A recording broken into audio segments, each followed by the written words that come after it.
How to fix too many friends on Snapchat. Hello and welcome to our channel. In this video, I will show you how to fix the too many friends on Snapchat error.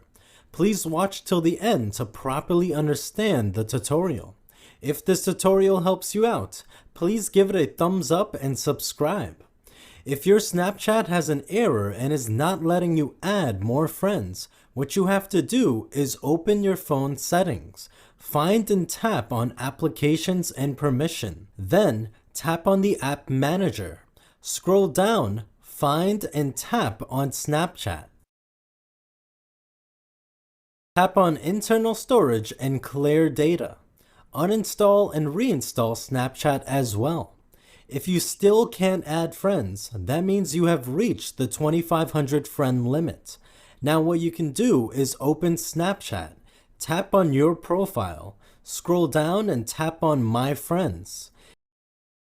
In here, you have to manually remove all the Snapchat friends you don't need. Tap and hold the friend you want to remove, then tap on View Friendship.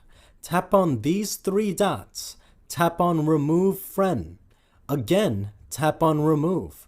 You have to do this whenever you have reached the limit for adding new friends. So this is how you can solve the Fix Too Many Friends on Snapchat error.